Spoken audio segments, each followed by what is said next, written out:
This is Molly Hemingway, encouraging you to listen to my favorite podcast, Issues, Etc. Every day you get in-depth interviews with host Todd Wilkin asking expert guests substantive, thought-provoking questions on all of the important news and issues of our day. The expert guests are in culture, law, ethics, philosophy, theology, and apologetics. Expert guests, expansive topics, always extolling Christ. Issues, etc.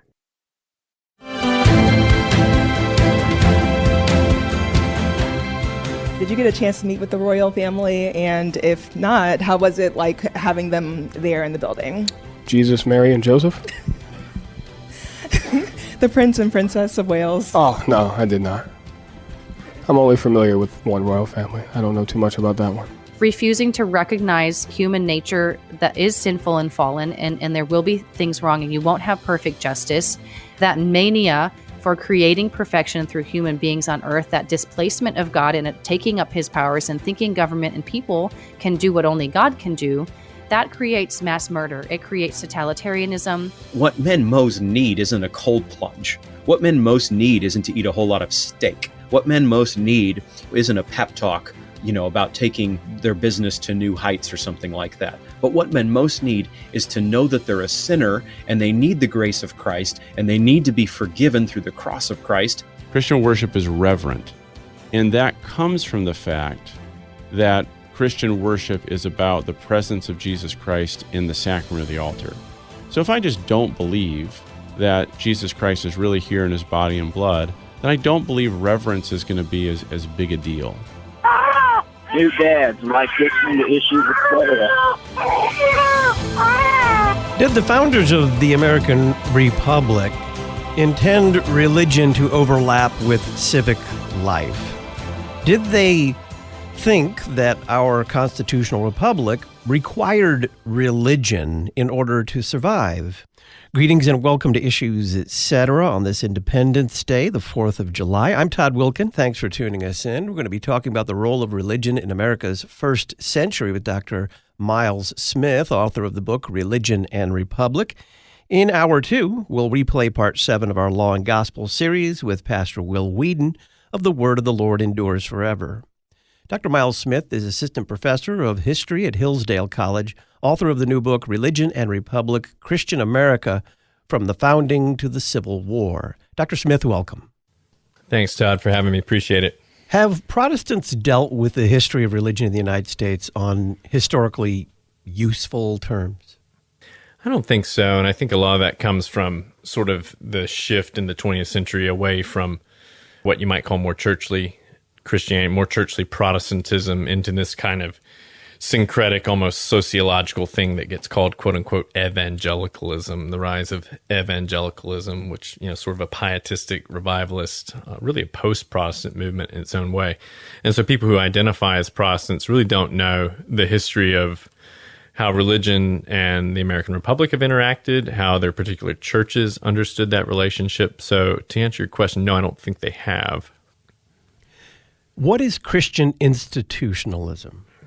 Yeah, I have sort of termed Christian institutionalism as a way of moving away from terms I think are unhelpful, like Christian nationalism or something like that. I think that Christian institutionalism is just the idea that Christians take their faith seriously and they understand their faith as having some sort of, the word I've used is salutary effect on the institutions that they live their lives with, their vocations, the civil institutions they interact with. It doesn't mean they're trying to Christianize those institutions in a churchly sense. They're not trying to subordinate, say, their schools or their hospitals or their politics even to the church. It just means that Christians understand that their faith has some sort of influence in how they live their lives and the institutions they interact with on a day-to-day basis. So how was Christian institutionalism particularly Protestant? Well, the Protestant version of it comes really all the way from Martin Luther. There's his famous letter to the German nobility that he writes to the Christian nobility in Germany in 1520. One of his first complaints is to really argue against complete papal, or what we might call complete churchly control of everything. Martin Luther didn't want the church controlling politics or the civil sphere to the degree it had been. And so the Christian institutionalism's Protestant commitment really comes from the idea that we don't have to have some sort of theocracy that oversees everything, that individual Christians can interact with those things without having to implement some sort of churchly authority over every institution we have. And that's a Protestant commitment that comes from the 16th century. How is Christian institutionalism different from what some people imagine today, some Christians imagine today as Christian nationalism? And Christian nationalism tries to, I think, almost sacralize the country. It sort of makes government into a sacred thing that has to have some almost churchly commitments to it. Christian institutionalism doesn't really look for the church to be a politically salvific force. It wants Christians to sort of work out their faith in everything they do in their lives, but it doesn't look to the church to sort of wed with the state to create some sort of sacralized nation. Tell us about the state churches in the early republic. Yeah, almost all of them were in New England, and they were all Congregationalist churches. So New England's really the place where you see historic establishmentarianism in the United States. As you went further south, there was typically more pushback against state churches, to the point that you have the first really anti-establishmentarian laws passed in Virginia in 1785 with the Virginia Statute on Religious Liberty. So it's sort of a New England phenomenon in the United States, which might surprise people who tend to see Christian politics as being a sort of Southern or evangelical phenomena today. Were the founders, did they simply assume that many of the colonies turned states would have established state churches? No, the energy in North America is away from state churches, even in the 1770s. They seem to have been comfortable with the colonies that retained them. They didn't think, however, that there would be states that would probably create state churches where there weren't ones that already existed. So no one in 1781, at the end of the American Revolution, is thinking that a colony or one of the new territories, say what becomes Tennessee or what becomes Kentucky, will create a state church. They're being peopled by people. They're being settled by people who actually are typically from places like Northern Ireland, where they've had a bad relationship with a state church. And this continues on into the 19th century as well. So everyone understands that the energy is away from and against establishmentarianism in the early republic. What is the disestablishment clause? The disestablishment in the American Constitution precludes the United States from putting its sort of official stamp on any one religious group. That's what disestablishment is. There is no license for the federal government to give privilege to any one church. The intent of the U.S. Constitution's disestablishment clause, was it to secularize society? No, and they would have understood that word secular differently than we do. They would, if we mean by secular, is it to make sure that there is not churchly control over society? Yes, they would have viewed it as secular. But what secular didn't mean in the late 18th century and the early 19th century was removing religious influences from society altogether. No one's wanting to create a secular society or a society that's indifferent to religion at the end of the 18th century or the beginning of the 19th. So if we mean by secular unchurchly, yes, they would have not wanted to have a sort of medieval type of churchly control over society or its institutions. But if we mean by secular to mean indifferent from religion, no, they don't want that at all. In fact, they want Christianity to have a fairly robust influence in civil society and politics even as well. So then, go into a little more detail. How would have they conceived of secularism? Secularism, for them, a good example is early public schools. So public schools in the early republic aren't controlled by churches. They're controlled by the state. And so that division would have been important. No one wants churchly control of state schools. So the Congregationalist Church in New England and the Anglican Church in South Carolina and Virginia wouldn't be controlling the public schools. Nonetheless, the curricula in those early public schools was heavily Christian.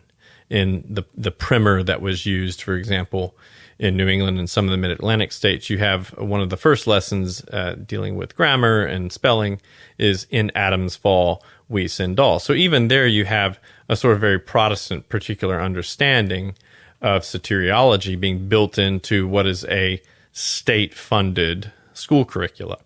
So that was secular education that was nonetheless filled with all sorts of Christian principles and Christian social and religious influences.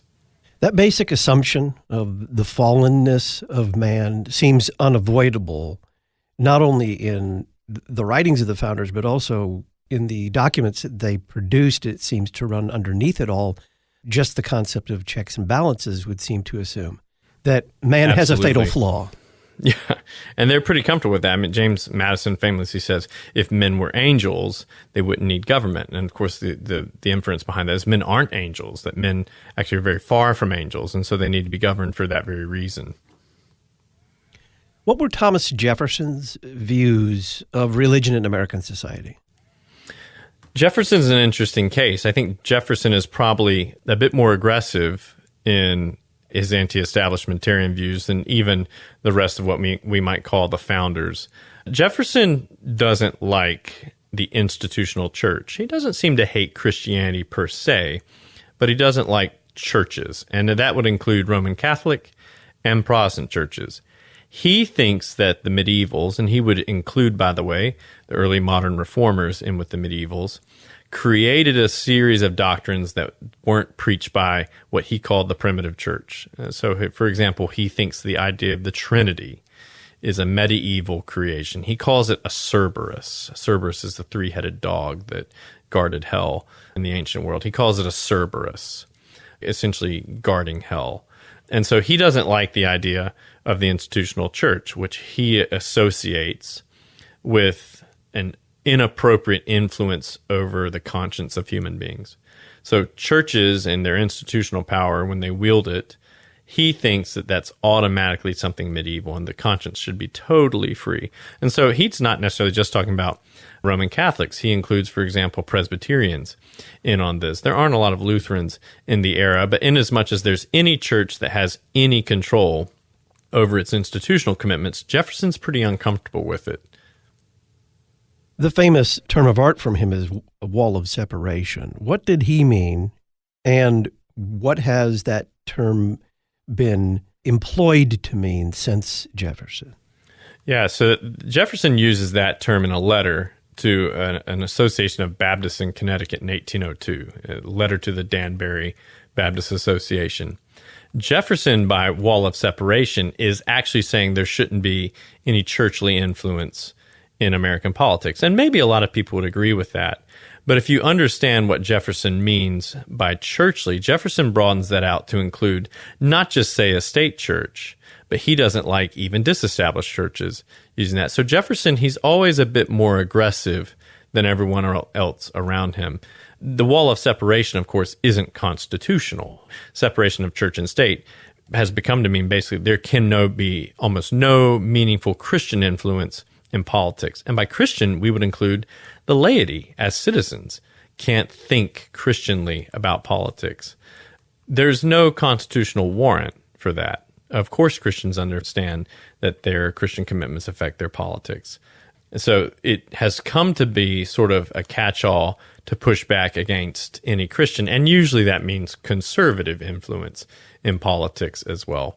We can see this in the idea, for example, recently on MSNBC, there was the idea that it's Christian nationalist to say that your rights come from God. Well, that's not a churchly statement. No one's trying to create a theocracy by saying that. There's, for example, Lutherans are very healthy, convinced disestablishmentarians, but most Lutherans also think that ultimately God gives us our rights. And so it's become employed to kind of be a catch-all that pushes against any kind of Christian influence, not churchly influence even, Christian influence. What would Jefferson have made of that expansion to the individual Christian would not be appropriate for an individual Christian to act upon their Christian convictions in the course of their vocation or their public duties. Even Jefferson would have been uncomfortable with that. Jefferson, for example, he thinks that the teachings of Jesus are very valuable for society, and he regularly sort of extols them. And so even Jefferson would not have wanted to make a statement that precluded Christians from thinking Christianly about politics. He doesn't want the church influencing politics, but he would be okay with the division between Christian and churchly that I think a lot of Americans basically sort of view as the norm for Christian interactions with politics today. We're talking about the role of religion in America's first century. Dr. Miles Smith is our guest. When we come back, how was atheism viewed in the early republic?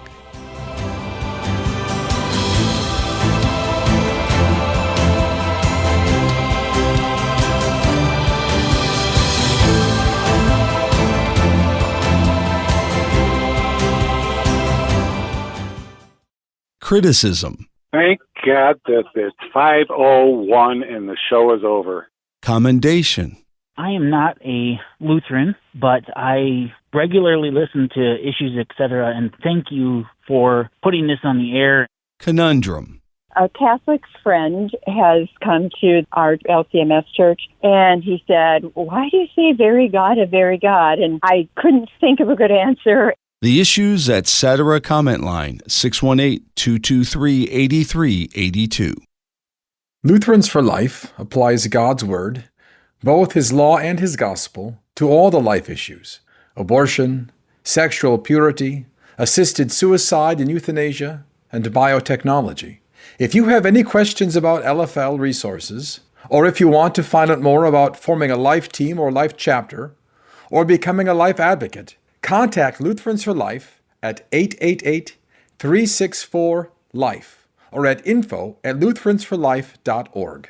Listen to what you want, when you want. You're listening to Issues, etc. This is Pastor Matthew Harrison, President of the Lutheran Church Missouri Synod.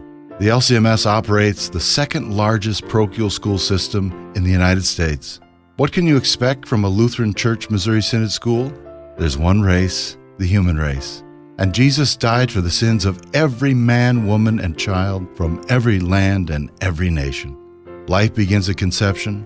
All life is precious from womb to tomb. And every student, parent, and teacher is created in the very image of God. There's right and wrong, and we know which is which from the Ten Commandments. There are only two sexes, male and female. He created them. Marriage is the lifelong union of one man and one woman. There's such a thing as objective, absolute truth, and it's found in the person and work of Jesus Christ and His Word. To find a Lutheran Church Missouri Synod school near you, visit lcms.org/schools.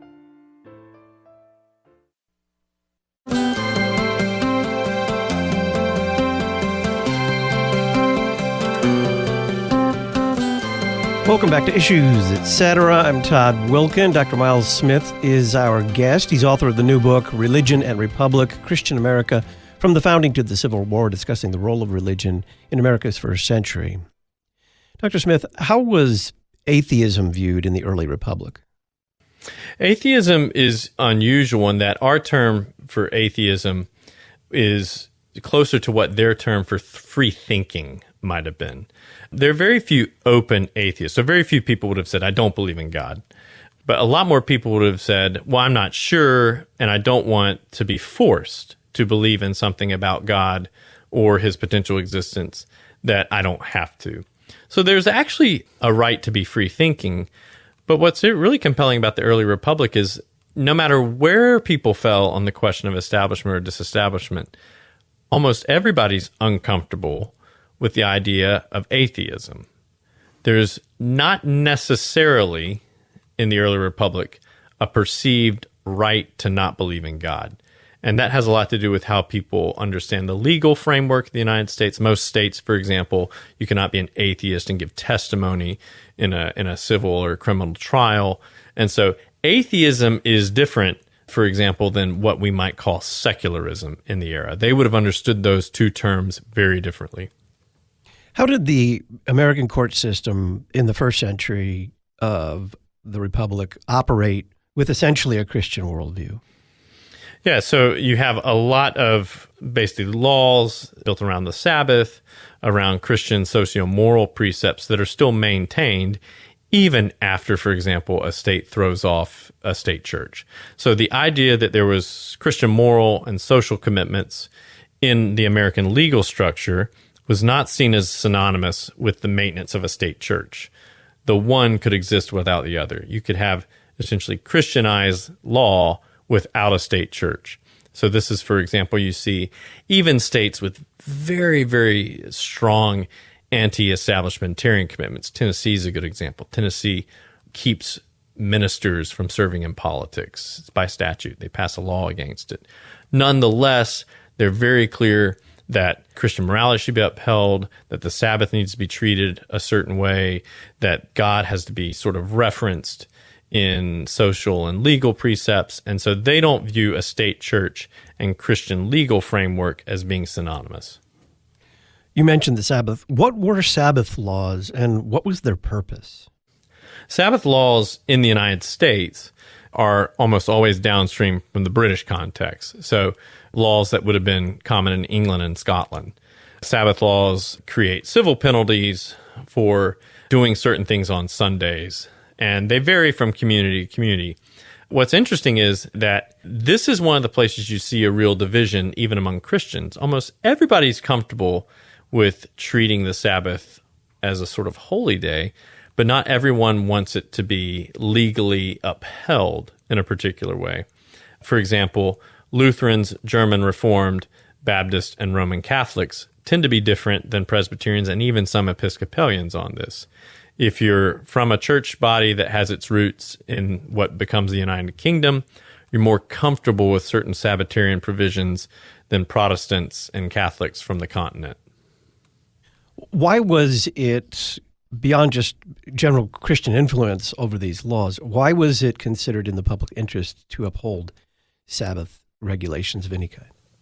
Yeah, the argument from a lot of people is that it's actually a natural thing. So there's a natural Sabbath that has to be upheld.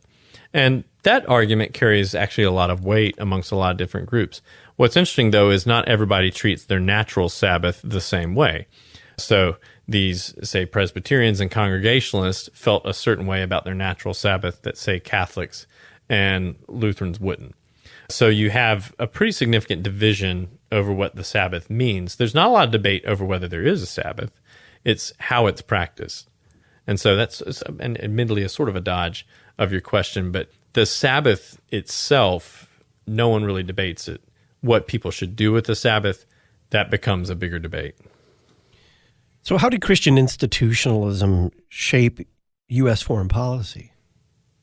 It shapes foreign policy in interesting ways because there's not really a debate over whether the United States is Christian or not amongst American diplomats.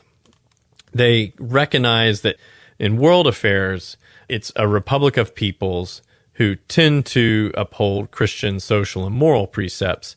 And so there's no real debate over whether we're Christian or not. They make it very clear that the government might not necessarily be Christian, but the republic, the aggregate of the citizens and the folkways and the society, is Christian. And so you see that playing out, for example, in how the United States interacts with Islamic pirates in the early republic, how it interacts with Catholic countries. And so it's sort of almost an assumption that no one takes the time to say is wrong. Everyone's pretty comfortable with the United States being treated as a Christian nation. What they don't mean is a Christian government or some sort of sacralized imprint on the government. No one would claim that. But nonetheless, they're pretty comfortable with it's a society full of Christians, and therefore that's why they call it a Christian nation. What about U.S. policies regarding its indigenous population was affected by Christian institutionalism? Yeah, so Christians, especially a significant number of Protestants and Catholics to a lesser degree, are committed to Christianizing native peoples in the United States. The way they go about that is typically what we might call missionary work. But Protestant missionaries in the early republic don't draw a line the same way modern Christians might on what we might call social and spiritual things when it comes to Christianizing a population. So, for example, carrying the gospel to a group of native or indigenous peoples in the American West in the 1830s looked like, obviously, telling them about Jesus and about how Jesus died for their sins. It also came with, for example, teaching people what were perceived as certain civilizational norms, what we might call small L liberal civilizational norms. And so missionary work didn't divide the declaration of the soteriological Christian gospel from this liberal sort of civilizational efforts. They went hand in hand. And the government of the United States is actually willing to give money to those missionary efforts. So you have the government funding missionaries. Why? Well, maybe the government thinks it's good for these peoples to learn about the gospel of Jesus Christ, but also they want these people turned into pacific, peaceable, liberal citizens eventually. And so missionary work was both seen as spiritual and what we might call civilizational in the era. When we come back, was it a coincidence that many of the first state college and university presidents were ministers? We're talking about religion and the Republic with Dr. Miles Smith.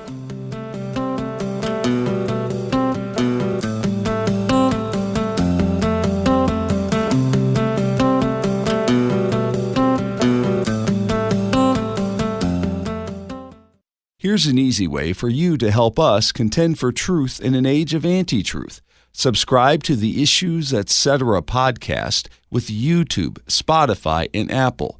Just type Issues Etc. in the YouTube search engine and click subscribe. For Apple and Spotify, type Issues Etc. in the search engine, hit follow, and leave us a 5-star review. Help us inform other podcast listeners by subscribing to the Issues Etc. podcast with YouTube, Spotify, and Apple. Thank you. Thank you. Thank you for your service. Our church loves and is grateful for those that serve our country. Operation Barnabas, part of Ministry to the Armed Forces, equips you to reach out to veterans in your community to bring Christ to those that served. Call Ministry to the Armed Forces at 314-996-1337 or email lcmschaps@lcms.org. Thank you for your service. Thank you. God bless our military. Looking for high-quality church music settings? Look no further than Concordia Publishing House. We have award-winning settings for handbell, organ, piano, and choral groups, featuring a wide variety of options for the entire church year. Visit cph.org/music to find a great setting today.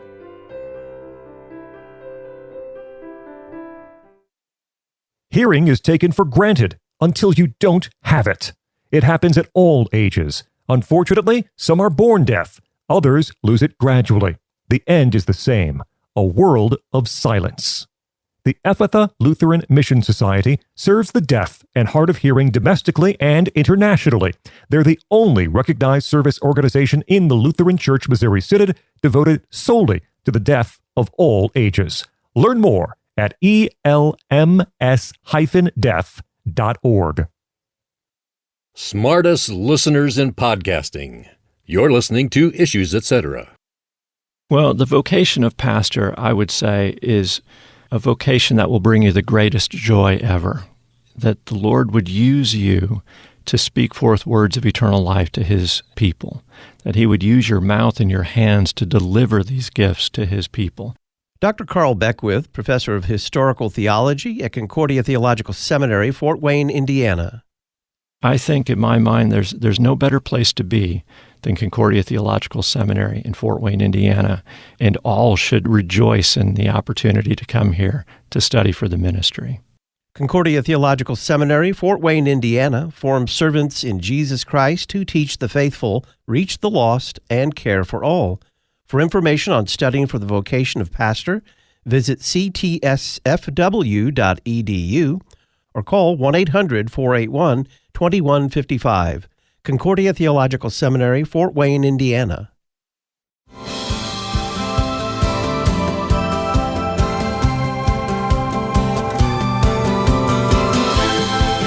Welcome back. We're talking about the role of religion in America's first century. Dr. Miles Smith is our guest, assistant professor of history at Hillsdale College and author of the new book, Religion and Republic, Christian America from the Founding to the Civil War. Dr. Smith, was it a coincidence that many of the first state colleges and universities were headed by Christian ministers? No, the most educated people in the early republic tended to be what we might call trained Christian clergymen.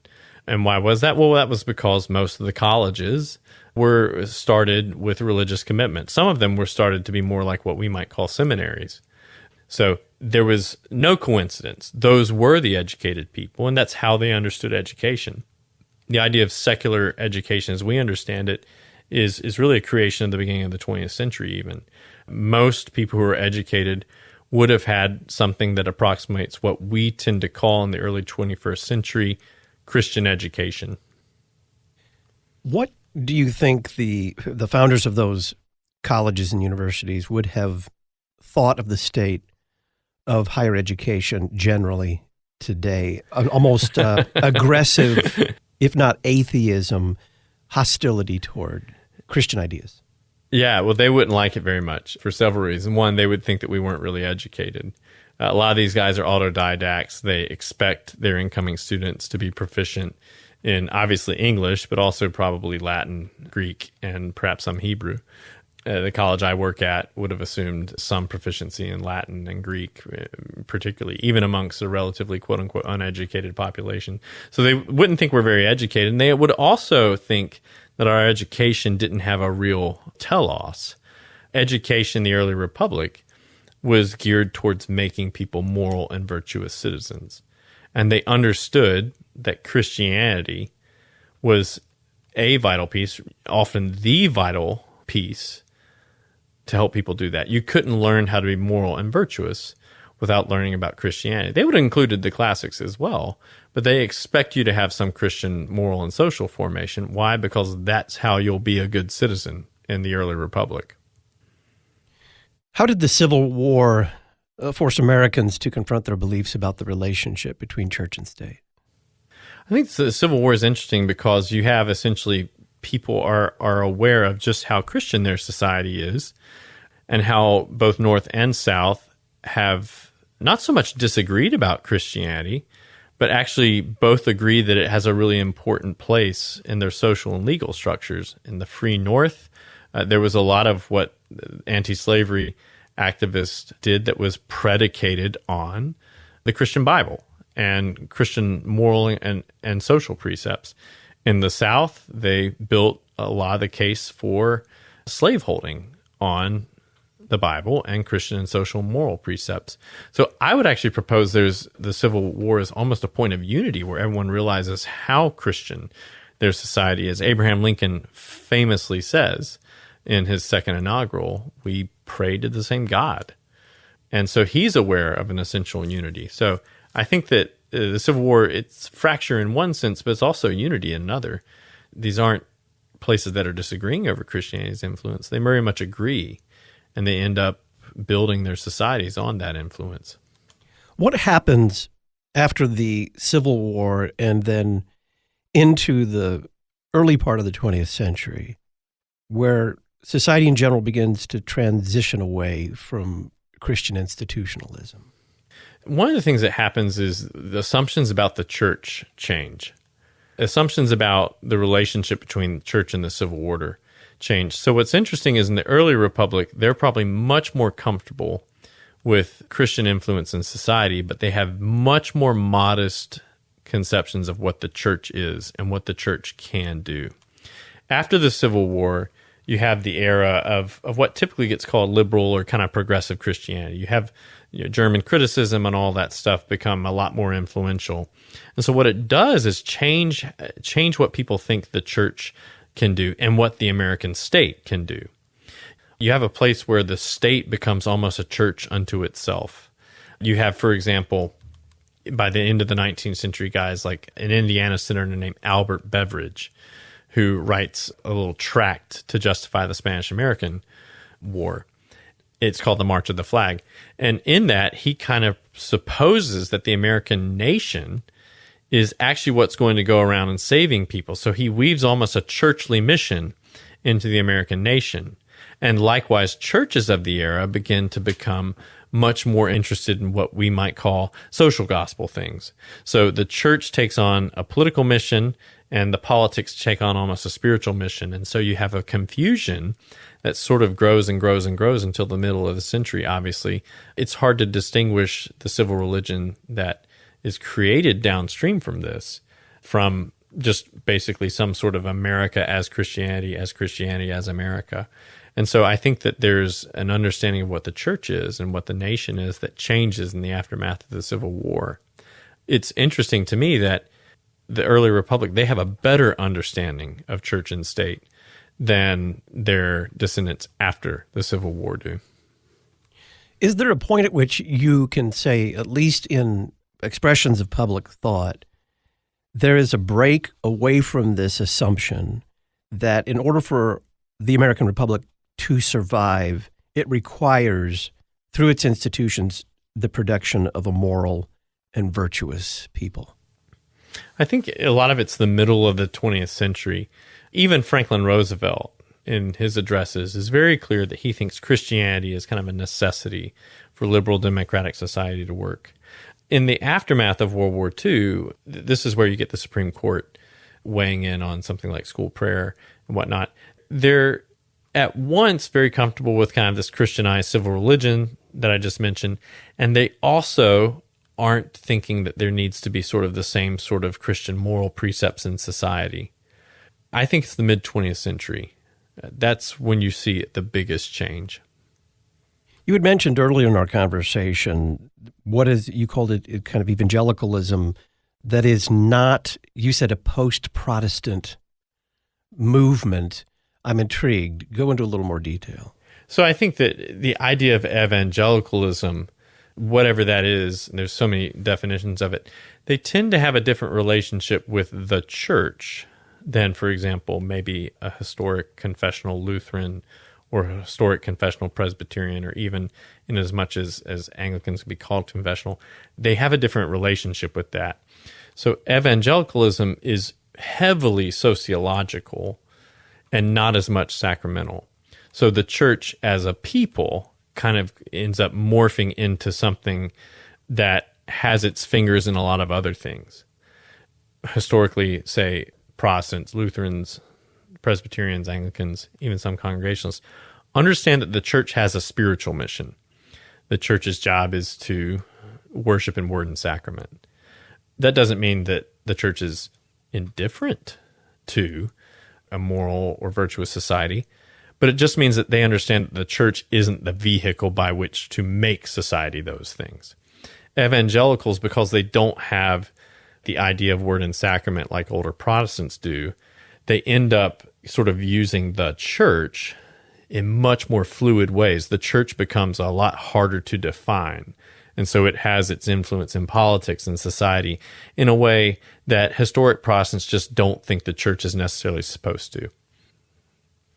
You say American Protestants do a disservice to both past and present by calling for secularism, by trying to replicate an ahistorical theocracy, or even by treating the social and religious milieu of the Republic as adiaphora. What do you mean by that? So Christians should want to have a healthy, a moral, and virtuous society. So that's a good thing. The problem is what we've tended to do is they say, okay, well, the church's mission is to create a moral and virtuous society. Well, actually, no, the church's job is to save souls. People who are Christians can certainly work for a moral and virtuous society, and they need to take their vocational lives and their social lives and their place in society seriously as Christians, but they need to understand the essential division between what we might call the church and state, church and politics. I am a Christian. I go to church. I should want to make the world around me a more moral and virtuous place. I don't think I should go to church on Sundays and ask the church to do that. And so I think that understanding what the church is a big part of this, because if I understand what the church is, I understand its job. And the church, of course, has people in it that work a variety of different vocations. Not everybody in a church is a pastor. And so the church men, the people, the men and women who are confirmed believers, they go out and take their institution seriously. So if you're a doctor, you aren't trying to make your hospital churchly, but you are trying to live your life as a Christian well in the hospital. If you're a teacher, you're not necessarily trying to make your school churchly, but you're trying to live and to model your field and to teach your students well as a Christian. So I think that's really what I mean by that is I want Christians to take their institutions seriously. And that means not trying to make every institution the church, and understanding that your life as a Christian calls you to more institutions than merely the church. And that doesn't mean that the church is a sort of mere insignificant institution. It just means the church isn't supposed to be everywhere. The church has a job to win souls to Jesus and to worship in word and sacrament. The church doesn't have a job to be the state or to be a hospital or to be sort of everything under the sun. We're talking about religion in the American Republic with Dr. Miles Smith. When we return, what have we lost with the secularization of American institutions?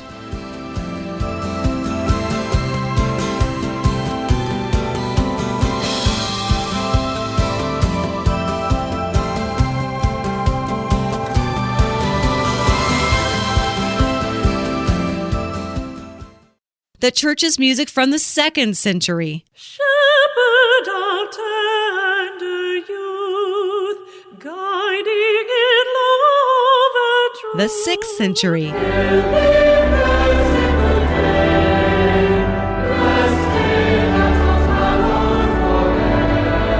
The 12th century.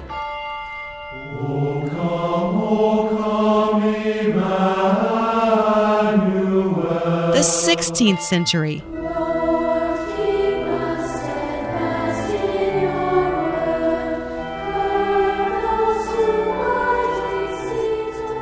The 21st century.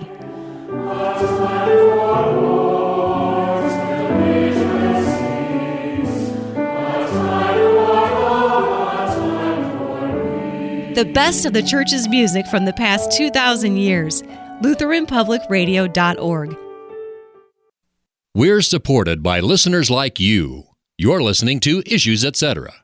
Unity and variety can be a hot topic among Christians and Lutherans in particular, and the June-July issue of the Lutheran Witness takes this topic up with articles such as Unity and Variety Through the Ages by Richard Serena, Formed Together by Sean Dinzer, A Call to Faithful and Harmonious Variety in Worship, and much more. To get your copy, visit cph.org/witness or visit witness.lcms.org to learn more. The Lutheran Witness, helping you interpret the world from a Lutheran perspective. Have you ever wanted to enter a program that teaches right habits and intellectual rigor as you apprehend the beautiful, the good, and the holy, all the while learning classical languages and reading classical texts? Do you want to be a classical scholar? I'm Dr. Charles Schultz, the new leader of the Classical Lutheran Education Program at Concordia, Chicago. Learn more about this program at CUC by visiting cuchicago.edu, cuchicago.edu.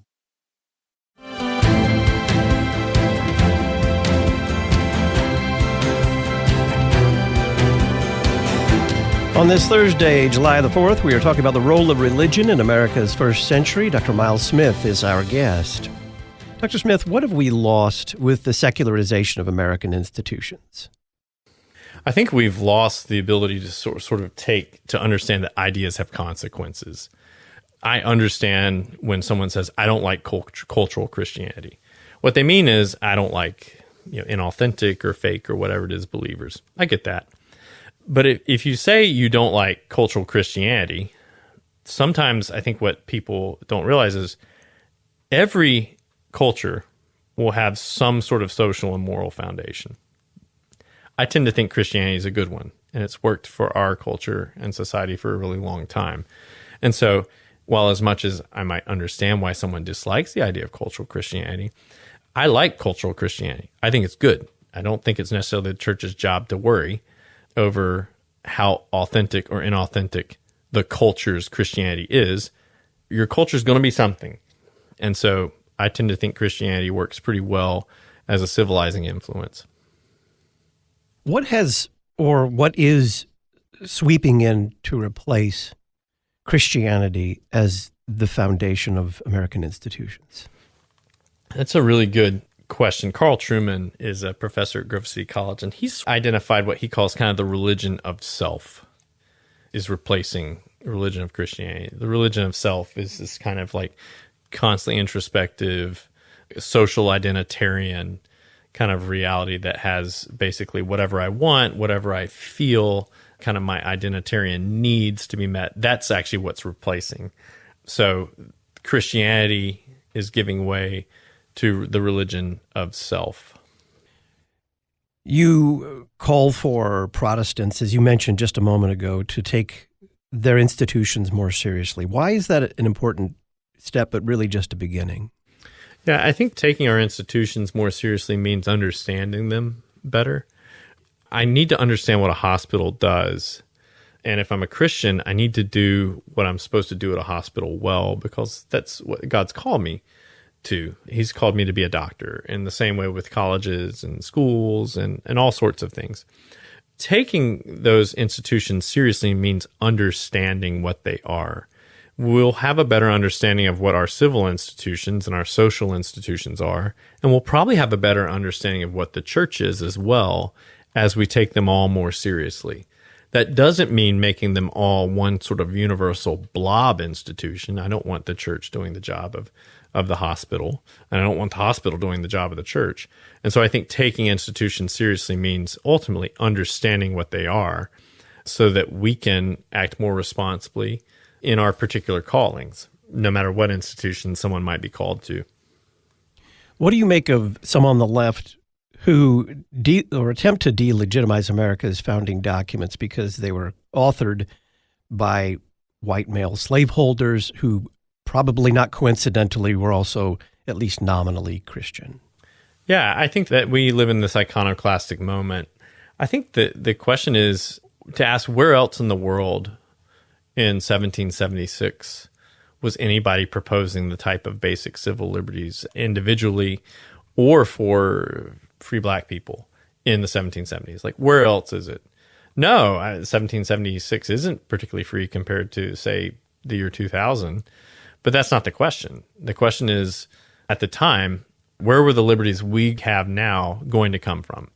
Were they going to come from Russia? Were they going to come from West African kingdoms? Were they going to come from the Rajas in Indonesia, what's now Indonesia? Where were they going to come from? And so we understand 1776 as the beginning of a specific type of liberties. The fact that it doesn't approximate what we early 21st century people think is liberty is actually an invalid historical question. Why? Because it wasn't the year 2000. It was the year 1776. And so we sort of need to ask people who might say the Constitution is invalid, where else should we have looked? Where else is the source for the type of liberties we experience and enjoy today? You had mentioned earlier a reporter seemingly ignorant of an axiom from our founding documents, the Declaration of Independence, that first all men are created equal and then are endowed by their creator by certain inalienable rights. She seemed to be unaware of that concept, and you mentioned she labeled it as Christian nationalism. How do we get to that point? I think we get to that point by just a certain level of social, intellectual, and religious ignorance. We've lived for the past 50, 60 years telling ourselves that God doesn't exist, or that if God doesn't exist, there's not really any interplay between that which is religious and that which is political. And in fact, I mean, most of the people who basically formulate our rights and liberties understood there had to be some sort of metaphysical foundation for human liberty. Because if there's not, it just means that society gives us our rights, and societies change. And so therefore, there is no constant or inalienable right.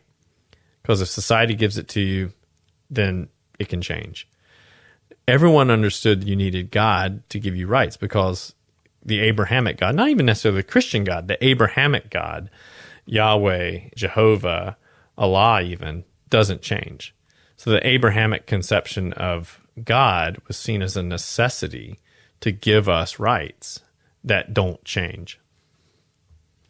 Are you surprised by the contrast between that, a view that rights must derive from, well, I don't know where rights would derive from if they don't derive from something akin to a deity, and what is now, for the time being, a move toward Christian nationalism in the worst possible sense? Yeah, so that's a good question. I think that what we've done is we paid lip service in the 19th century to the importance of the secular, meaning the importance of the not churchly realm. That's a good thing. The not churchly realm is important.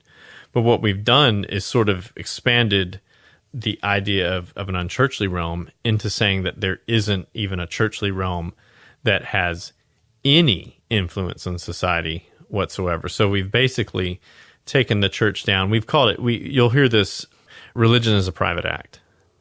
Well, it's not a private act because, for example, if you take your kid to get baptized, you customarily do it where? At a church. And the church isn't a private institution. The church is a social institution. That doesn't mean that the church is government. That doesn't mean the church is synonymous with broader society, but nonetheless, you don't hide the baptism of your kids, right? Why? Because the early church thought it was important for everybody in the community to know, hey, baptism now saves you. This isn't a private act. And so what you'll hear today is the idea that the freedom of worship has been changed or the freedom of religion has been changed into the freedom of worship. Well, you can worship freely. Well, religion is more than mere worship, right? Religion is more than mere worship. The job of the church is a certain thing, but your religion has an effect on the people who follow it. And so we push that into the corner, and I think what you see is sort of an inevitable blowback, sort of people saying, well, if you pushed us in the corner, we think religion is super important, so we're going to take our religion everywhere, which is not necessarily what we should do either. I'm Anglican, I don't need to go Anglicanize my public schools. I don't need to go Anglicanize in the grocery store. And so I think what you're seeing is just kind of almost a sort of intellectually undisciplined bounce back. What does the individual Christian bring to the institution with which he or she reacts and interacts that is unique, that only a Christian can bring in American society? I think it brings fundamentally a concern for the souls of the people around you. That doesn't mean you're going to become the church to the people around you, but it does mean that we think of all the little kid songs that get sung and how all of them are really saying, I want to show Jesus to the people around me. That's unique. How many people wake up in their jobs, and these aren't bad people, right? I'm not saying that irreligious people are necessarily bad people, but you wake up concerned with the soul of another person as a Christian that maybe your peers don't. And I think that's probably what's unique. That's something that Christians do. Doesn't mean that you want to coerce their consciences. Doesn't mean you're going to try to use the sword to make them Christians at all. It just means that you care about their souls, and that affects how you do your job. Dr. Miles Smith is assistant professor of history at Hillsdale College. He's author of the new book, Religion and Republic, Christian America, From the Founding to the Civil War. When you buy this new book from our website, a percentage of your purchase will support the worldwide outreach of Issues, etc. Just go to issuesetc.org, click Talk on Demand Archives, and look for Religion and Republic, Christian America, From the Founding to the Civil War by Dr. Miles Smith. Dr. Smith, thanks. Thank you, Todd. Up next, an encore interview, part 7 of our Law and Gospel series with Pastor Will Whedon, host of the daily 15-minute verse-by-verse Bible study, The Word of the Lord Endures Forever. I'm Todd Wilkin. Stay with us.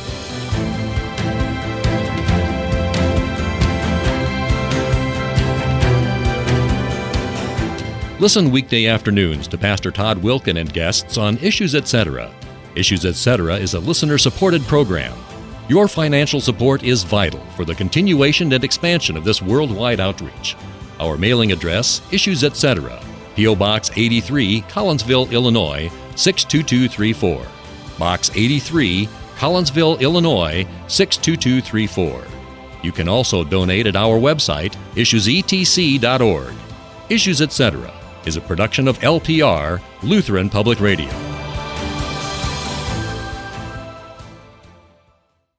This is Jeff Schwartz, General Manager of Lutheran Public Radio, with a message for listeners in the Mountain and Pacific time zones. We pledge to have Issues Etc. podcasts posted daily, no later than 5 p.m. Mountain, 4 p.m. Pacific. This will allow you to download and listen to the latest Issues Etc. podcast weekdays during your evening commute. Again, if you live in the Mountain or Pacific time zone, download Issues Etc. before you leave work and listen during your drive home. Oh Lord, open my lips. Listen to chapel services live, weekday mornings from Concordia Theological Seminary in Fort Wayne, Indiana. Morning Chapel from Kramer Chapel. Live weekday mornings at 9 Central, 10 Eastern, 8 Mountain, and 7 Pacific at issuesetc.org.